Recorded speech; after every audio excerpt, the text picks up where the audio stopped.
प्राप्ति के बाद के रचनाकारों में धर्मवीर भारती का प्रमुख स्थान है। उनका जन्म सन 1926 में इलाहाबाद उत्तर प्रदेश में हुआ था तथा उनकी मृत्यु 1997 में हुई थी। धर्मवीर भारती एक ऐसे साहित्यकार हैं जिन्होंने अपने उपन्यासों, कहानियों, निबंधों एवं गीत नाट्यों के द्वारा समाज के हर वर्ग का मनोरंजन किया था। उनके अलग अलग साहित्य अलग अलग वर्ग विशेष और आयु विशेष के व्यक्तियों के मनोरंजन के लिए थे। उन्होंने जहाँ स्वतंत्रता प्राप्ति के बाद के विचारों को अपने साहित्य का विषय बनाया है, तो वहीं प्रेम और समर्पण जैसे भावों को भी अपने साहित्य का वर्ण विषय बनाया है। उन्होंने विभिन्न विधाओं में अपनी लेखनी चलाई है। साहित्य के क्षेत्र में उनकी उपलब्धियों को कुछ इस प्रकार देखा जाता है। प्रमुख रचनाएं कनुप्रिया, 7 गीत वर्ष और ठंडा लोहा, ये 3 उनके काव्य संग्रह हैं। बंद गली का आखिरी मकान उनका कहानी संग्रह है।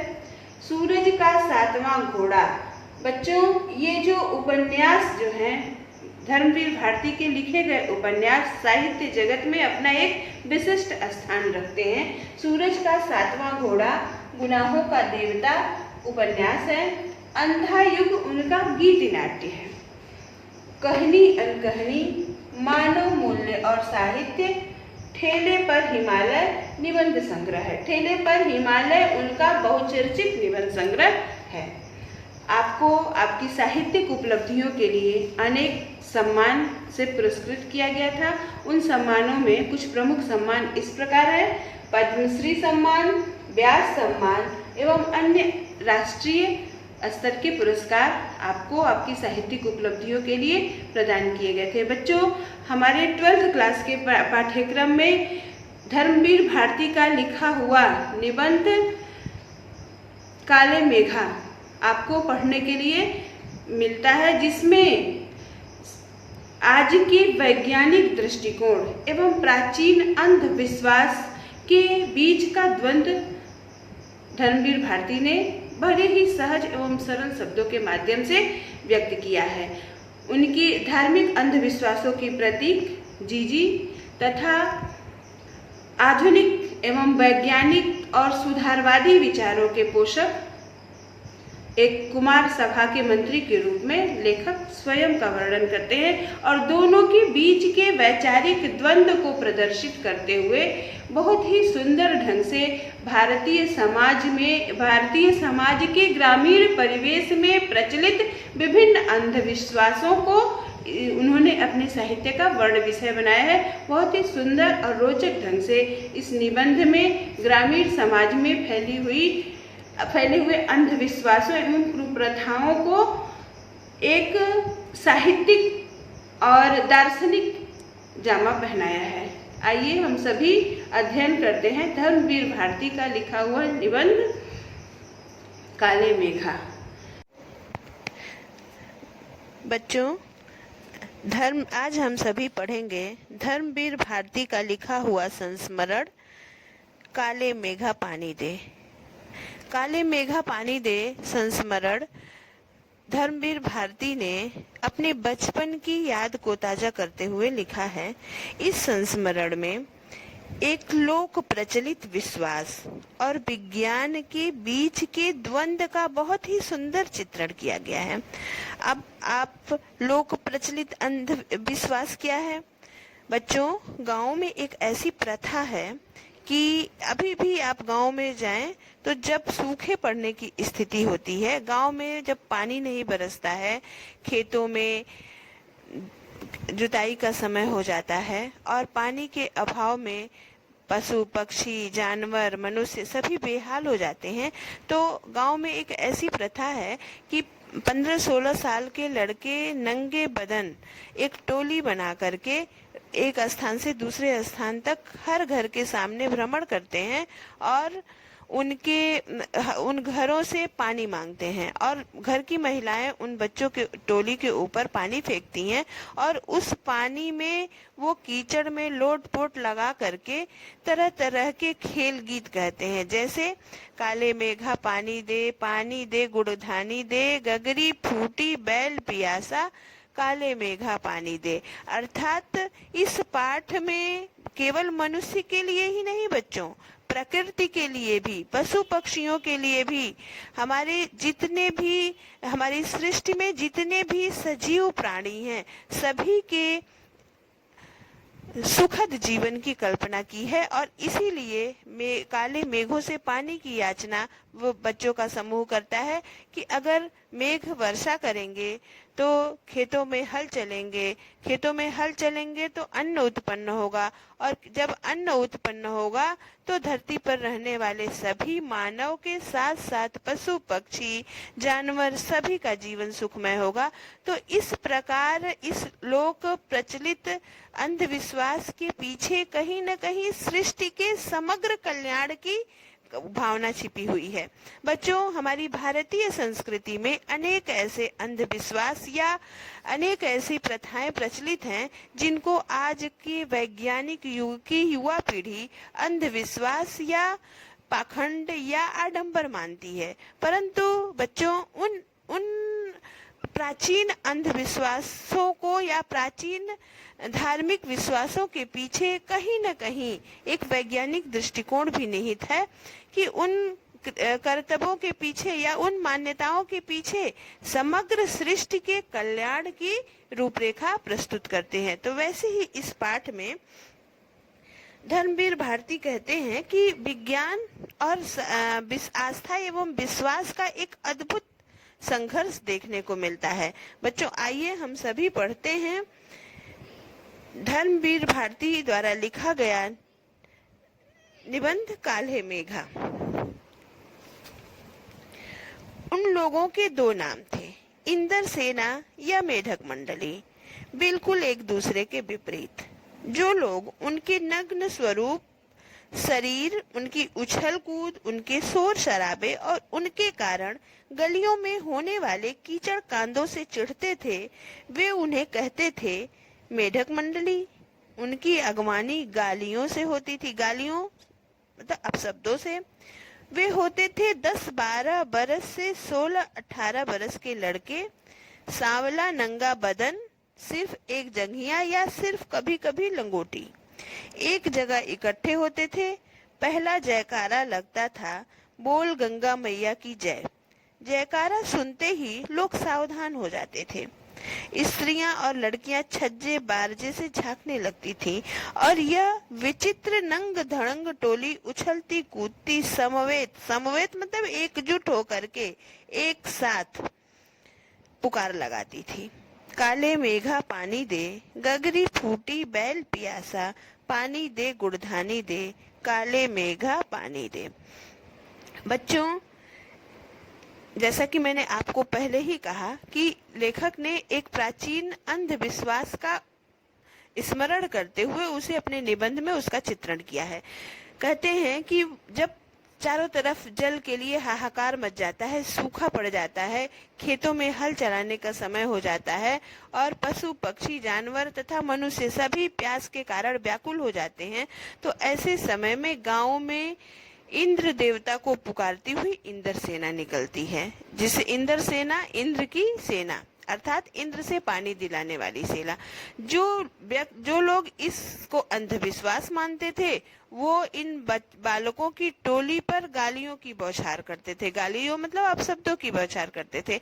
और जो लोग इस प्राचीन विश्वास में आस्था रखते थे वे उन्हें इंद्र की सेना कहते थे और उनके ऊपर घरों में बहुत ही सुरक्षित रखा हुआ पानी बाल्टी भर भर करके उन बच्चों के ऊपर फेंका जाता था और वे बच्चे उस मिट्टी में और पानी फेंकने से उत्पन्न जो कीचड़ है उसमें लोट-पोट होते थे और फिर इंद्र के देवता, बादलों के देवता इंद्र को जल के लिए आह्वान करते थे। वो आह्वान करते थे कि आप वर्षा करिए, जिससे कि हमारे खेत जो हैं फसलों से सुसज्जित हो जाए, हमारे यहाँ अधिक अन्न का भंडार एकत्रित हो और हमारी जो जनजीवन के साथ साथ संपूर्ण सृष्टि जो है फिर से सुरक्षित हो सके और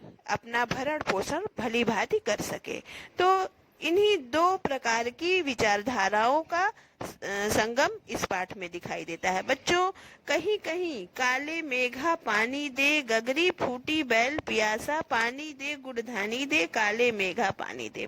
बच्चों, इस पाठ की व्याख्या मैं थोड़ा अलग से करना चाहती हूँ। आपके पास अन्य जो भी साइड बुक या कहीं से भी आपने जो हेल्प बुक लिए होंगे, इसमें इस खेल गीत का थोड़ा अलग ढंग से वर्णन किया जाता है कि गगरी फूटी बैल यानी बच्चे इंद्र देवता से पानी की मांग तो करते हैं, कहते हैं गगरी फूटी बैल प्यासा, यानी गगरी फूटी यानी घड़ा फूट चुका है और बैल प्यासे है, यानी घड़े के माध्यम से मनुष्य की प्यास या मनुष्य की रिक्तता का वर्णन करते हैं, तो बैल प्यासा यानी पशु पक्षी जानवरों का भी इस खेल गीत में जिक्र किया गया है। पानी दे गुड़धानी दे, गुड़धानी यहाँ पर गुड़ और गुड़धानी शब्द की व्याख्या अनेक पुस्तकों में लेखकों ने गुड़ और चने से बने एक प्रकार के लड्डू से की है, परंतु मेरा विचार है कि इसकी एक तरह से व्याख्या और की जा सकती है। गुड़ और धान। बच्चों, गुड़ किससे निकलता है? गन्ने से। और गन्ना क्या है? गन्ना जो है वो रबी की फसल के अंतर्गत आता है और धान जो है वो खरीफ की फसल है। यानी अगर हम इस खेल गीत की व्याख्या इस प्रकार से करें कि जब वर्षा ठीक ढंग से होगी तो हमारे धरती में जल स्तर ठीक हो जाएगा, और जल स्तर जब ठीक होगा तो हमारे रबी की फसल और खरीफ की फसल दोनों फसलें प्रचुर मात्रा में होंगी। और जब भारत चूंकि एक कृषि प्रधान राष्ट्र है और जिस राष्ट्र में अन्न उत्पादन पर 70% जनसंख्या निर्भर करती है, और यदि अन्न उत्पादन प्रचुर मात्रा में होता है तो वो वहाँ का जनजीवन धन धान्य से परिपूर्ण हो जाता है। तो इस प्रकार अगर इस खेल गीत की व्याख्या हम इस प्रकार करते हैं तो समग्र सृष्टि की या समग्र जीवन की धन धान्य से परिपूर्ण होने की कामना इस खेल गीत में प्रदर्शित की गई है। दूसरे पैराग्राफ को देखते हैं बच्चों। उछलते कूदते एक दूसरे को धकियाते जब ये लोग गली के किसी दुमहले मकान के सामने रुक जाते हैं, पानी दे मैया इंद्र सेना आई है, अर्थात घरों की में बैठी हुई माताओं बहनों से वे आग्रह करते हैं कि हे माँ पानी दो, इंद्र की सेना आई है। और जिन घरों में आखिर जेठ यानी जेठ के अंतिम दिनों और शुरू के आषाढ़ के, और आषाढ़ यानी जेठ और आषाढ़ मास जो है बच्चों बहुत ही भयंकर गर्मी होती है, जब पानी के लिए हाहाकार होता है, चारों तरफ जल का अभाव होता है।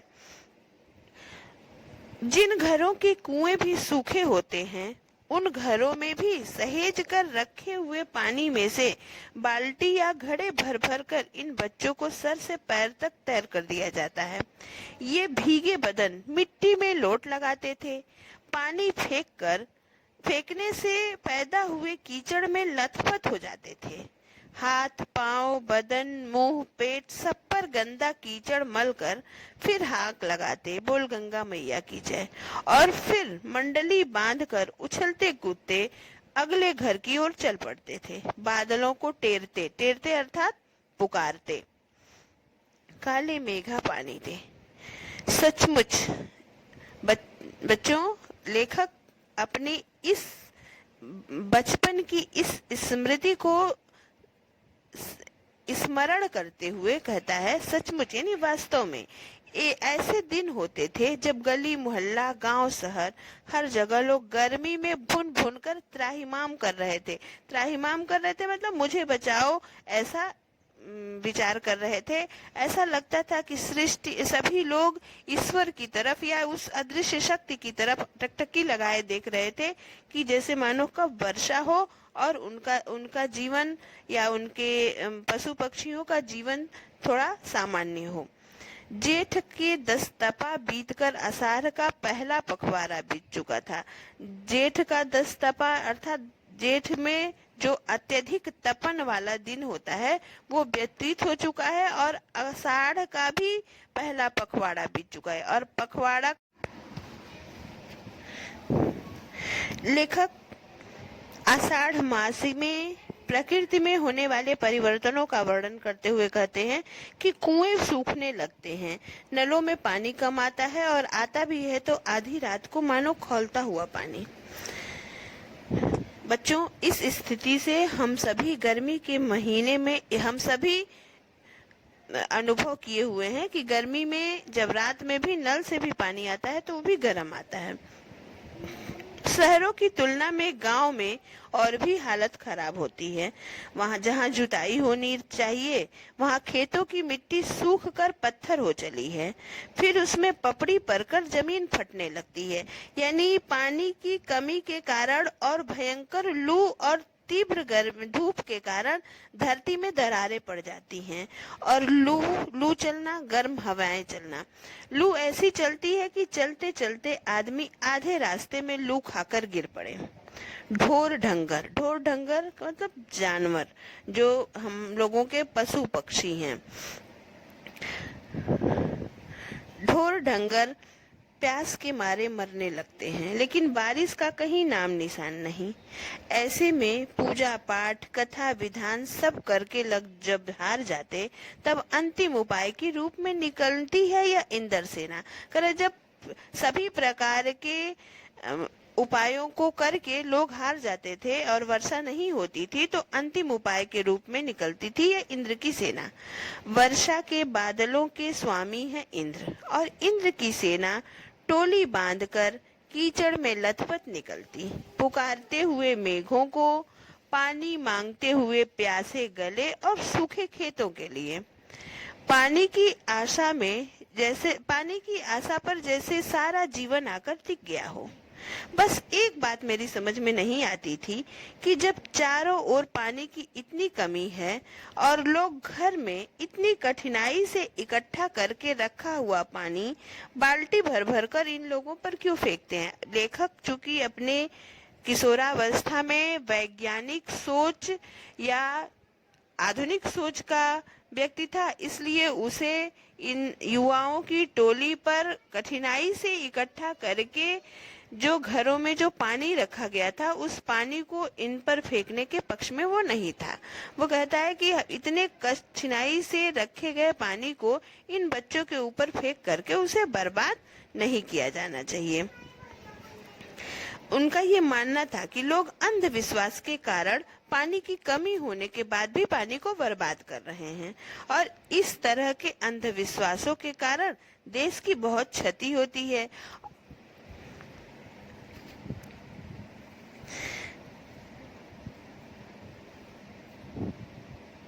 लेखक कहता है, बस एक बात मेरी समझ में नहीं आती थी कि जब चारों ओर पानी की इतनी कमी है तब लोग घरों में इतनी कठिनाई से इकट्ठा करके रखा हुआ पानी बाल्टी भर भर कर इन पर क्यों फेंकते हैं।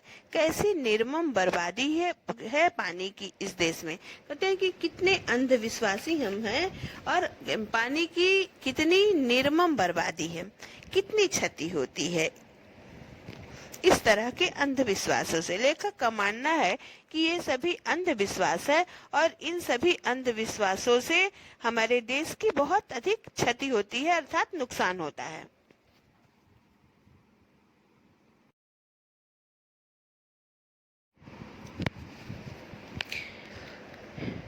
कौन कहता है इन्हें इंद्र की सेना।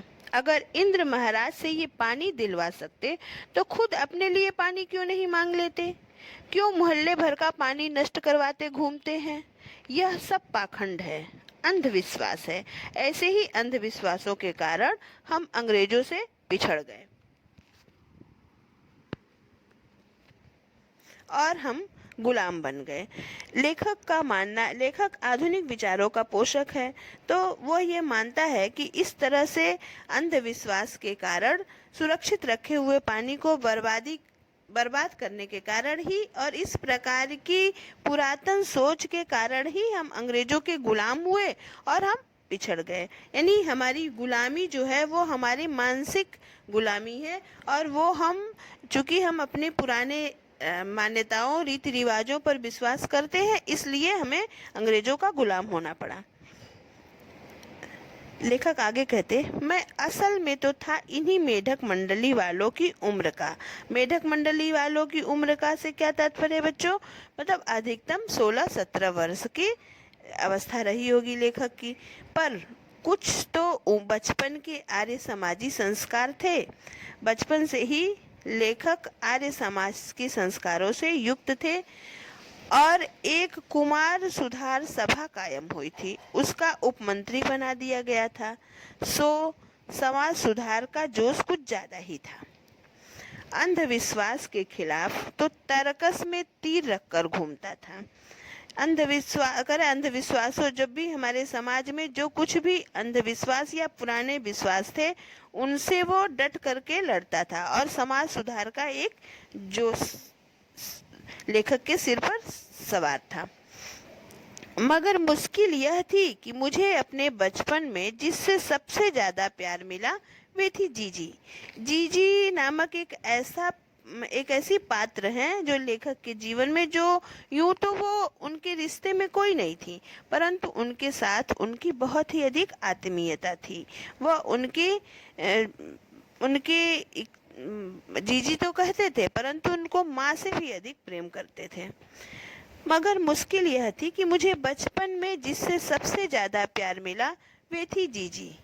यूं मेरी रिश्ते में कोई नहीं थी, उम्र में मेरी माँ से भी बड़ी थी, पर अपने लड़के बहू सबको छोड़कर उनके प्राण मुझी में बसते थे। लेखक कहते हैं कि वो जीजी नाम की जो महिला थी वो उन्हें माँ से भी ज्यादा प्रिय थी, और वे थी उन तमाम रीति रिवाजों, तीज त्योहारों, पूजा अनुष्ठानों की खान। अर्थात जीजी समस्त रीति रिवाजों, तीज त्योहारों एवं पूजा अनुष्ठानों को स्वयं करती थी। और लेखक जो कुमार सुधार सभा के मंत्री थे, जिन बातों का को अंधविश्वास करते थे और उन्हें जिन बुराइयों को वो जड़ से उखाड़ फेंकना चाहते थे, ऐसे ही विश्वासों की पोषक का तात्पर्य होता है बढ़ावा देने वाली जीजी थी। अर्थात लेखक को जिससे सबसे अधिक प्यार मिला वो थी जीजी, और जिन विचारों को लेखक बिल्कुल नहीं मानता था, उन्हें अंधविश्वास मानता था और उन्हें समाज के विकास में बाधक मानता था, ऐसे विश्वासों को लेखक के अनुसार ऐसे विश्वासों को जीजी प्रोत्साहित करती थी और ऐसे ही अनुष्ठानों में वो सदैव लगी रहती थी। पर मुश्किल यह थी कि उनका कोई पूजा विधान, कोई अनुष्ठान त्योहार मेरे बिना पूरा नहीं होता था। दिवाली है तो गोबर और कौड़ियों से गोवर्धन और सतिया बनाने में लगा हूँ। जन्माष्टमी है तो रोज 8 दिन की झांकी तक को सजाने और पंजीरी बांटने में लगा हूँ। हर छठ है तो छोटी रंगीन कुल्हियों में भूजा भर रहा हूँ। किसी में भूजा चना, किसी में भुनी मटर और किसी में भुने अरवे चावल और किसी में भुना गेहूँ। जीजी यह सब मेरे हाथों से कराती ताकि उसका पुण्य केवल मुझे मिले। अब लेखक अपने जीवन में होने वाले इन घटनाक्रमों का स्मरण करके कहता है कि जीजी ऐसे अनुष्ठानों को जिन्हें मैं अनुचित मानता था, वो सभी अनुष्ठान जीजी करती थी और उन अनुष्ठानों में वो लेखक को भी संलग्न करती थी। कहती थी जिन बातों पर मुझे आस्था नहीं है, परंतु जीजी के कारण मैं उन कार्यों को करने के लिए विवश था। लेकिन इस बार मैंने साफ इनकार कर दिया। लेखक कहते हैं कि इस बार मैंने साफ मना कर दिया। क्यों मना कर दिया? नहीं फेंकना है मुझे बाल्टी भर भर कर पानी इस गंदी मेढक मंडली पर। लेखक कहते हैं कि मैं इस गंदी मेढक मंडली पर अब पानी, इतनी मुश्किल से बचा करके रखा हुआ पानी मैं इन मंडलियों पर नहीं फेंकना चाहता। जब जीजी बाल्टी भरकर पानी ले गई, उनके बूढ़े पांव डगमगा रहे थे और हाथ कांप रहे थे। तब भी मैं अलग मुंह फुलाए खड़ा था। शाम को उन्होंने लड्डू मठरी खाने को दिए तो मैंने उन्हें हाथ से अलग खिसका दिया। मुंह फेर कर बैठ गया। जीजी से बोला भी नहीं। पहले वे भी तमतमाई अर्थात क्रोधित हुई, लेकिन ज्यादा देर तक उनसे गुस्सा नहीं रहा गया। पास आकर मेरा सर अपनी गोद में लेकर बोली, देख भैया, रूठ मत, मेरी बात सुन, यह सब अंधविश्वास नहीं है। यानी जीजी अपने विश्वास को तर्क की कसौटी पर कसने का प्रयास करती है। कहती है ये जो क्रियाकलाप मैं कर रही हूँ ये सब अंधविश्वास नहीं है। हम इन्हें पानी नहीं देंगे तो इंद्र भगवान हमें पानी कैसे देंगे? मैं कुछ नहीं बोला। फिर जीजी बोली, तू इसे पानी की बर्बादी समझता है, पर यह बर्बादी नहीं है, यह पानी का अर्घ्य है। अर्घ्य का तात्पर्य होता है बच्चों जल चढ़ाना। जैसे हम लोग सूर्य भगवान को अर्घ्य देते हैं, जल चढ़ाते हैं, वैसे ही जल चढ़ाना। जो चीज मनुष्य पाना चाहता है उसे पहले नहीं देगा तो पाएगा कैसे? जीजी के माध्यम से लेखक कहना चाहते हैं कि हमारी भारतीय संस्कृति में इतनी सुंदर व्यवस्था है कि जिस चीज को हम प्राप्त करना चाहते हैं पहले हमें हमारी संस्कृति उस चीज का त्याग करना सिखाती है। जो चीज मनुष्य पाना चाहता है उसे पहले देगा नहीं तो पाएगा कैसे? इसीलिए ऋषि मुनियों ने दान को सबसे ऊंचा स्थान दिया है। जीजी कहती हैं कि हमारी ऋषि मुनियों ने दान को सबसे बड़ा पुण्य कर्म माना है। अब लेखक जीजी के तर्कों के सामने विवश हो जाते हैं और तब भी अपनी खींच उतारते हुए, अपना क्रोध व्यक्त करते हुए कहते हैं, ऋषि मुनियों को काहे बदनाम करती हो जीजी? क्या उन्होंने कहा था कि जब पानी आदमी बूंद बूंद पानी को तरसे तब पानी कीचड़ में बहाओ? कहते हैं कि मैं ये सभी अंधविश्वास हैं और जब मनुष्य पानी की बूंद बूंद के लिए कष्ट में है तो ऐसे समय में पानी की निर्मम बर्बादी मेरे विचार से उचित नहीं है।